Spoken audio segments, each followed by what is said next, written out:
ना आं दिनैहाय हरखाब नङा आगोलनिफ्रायनो एसे जाबोबाय थादों जे दिनै BPF दलनि जि दैदेनगिरि आरो जोंनि BPF दलनि जि पलिसि बे पलिसिफोरजों आं गोरोबनो हायाखै आरो बावैसो BPFआ लास्ट जि बर' गोरोबथानि सायाव मोनसे बिनि हेंथायै जि मोनसे स्थिति लादों बेफोरखौ आं मदद खालामनो हाया आरो बर' कसारि वेलफेयार अट'नमास काउन्सिल दानायनि बेलायाव बे बिलखौ होबथानायनि जि हाबाफारि लाबाय बेवहायबो आं माने एकमत जानो हायाखै ओंखायनो आं बिनिफ्राय आंहा खामानि मावनांगौ दायित्व दं हिसाबै BPFजों थायालासिनो बा BPFआ लुबैनाय बायदि मावालासिनो आं आलदायै दाख्लैनिफ्राय खामानि मावबाय थादों बे सम्पदा जोंनि गेजेराव जादों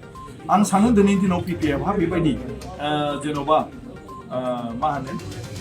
बर'नि थाखायानो होन बा नोगोरारिफोरनि थाखायनो होन माबा मोनसे खामानि मावनांगौ होननाय बिसेस बेबायदि जेबो पलिसि आखायाव गैया गतिके आंहा जिहेतु खामानि मावनांगौ आरो खामानि मावनांगौखायनो आं खामानि मावग्रा हान्जाफोरजों आङो हयथ' थानानै खामानि मावनांगोन गतिके बे हिसाबैनो आं दिनै BPF हान्जानिफ्राय रिजेन होनांगौ औ आं BPF हान्जानिनो बिजाथि जानानै रायजो सभायाव आं देरहालांदों आरो आङो MP जानानै दङमोन आरो बेवहाय एलायन्स हिसाबै BJPबो दं AGPबो दं गासै जयैनो आङो जुथाइ पार्टिनि हान्जा नाथाय BPFनि आङो पार्टी टिकेटजों थांदों थ' डेफिनेटलि आङो BPFनिफ्रायबो रिजेन होनांगोन बे नियम दं आं रिजेन होआब्लाबो आयेनगत हयथ' माबा मोनसे जाहैगोन गतिके बेवहाय आङो साननैसोनि उनावनो बे बेलायाव थांखि लागोन मानो होननानै बुङोब्ला बे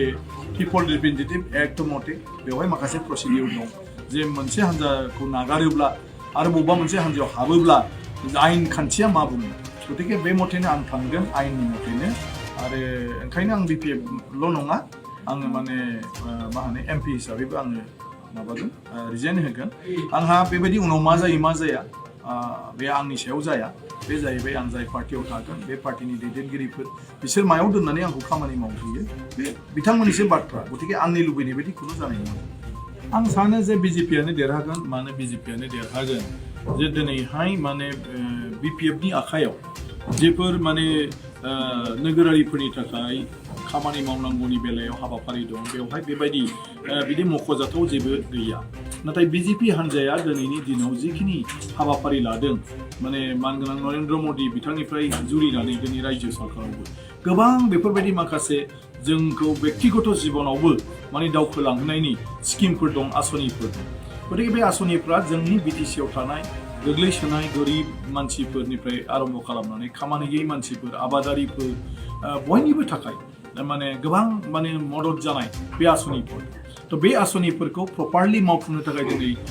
BJPआ फोसावदों आरो बिनि बादैबो BTCआव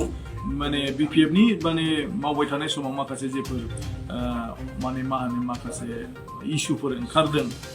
अजद ओंखारदों बे इस्यु अजदफोरखौबो समाधान खालामगोन होननानै BJPनिफ्राय फोसावदों डक्टर हिमन्त बिश्व शर्मा बिथाङा अलरेडि माने BTCआव थांनानै बिसायख'थिखौ थांखिनानै माखासे बाथ्रा बुंदों जे BJP दोलोआ एबार सरकाराव फैयोब्ला रायजो राजानि जौगाखांनायनि थाखाय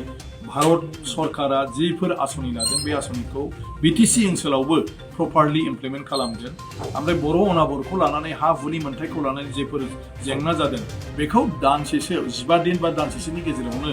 समाधान खालामनानै होगोन दा बेफोर जाहैबाय BTCआव रायजो जानाय मानसिफोरनि मोनसे गोसोनि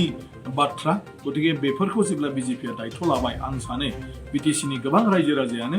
माने माबाखौ BJPखौ मोनसे अपसन हिसाबै लागोन गाव गावनि माने माखासे जेंनाखौ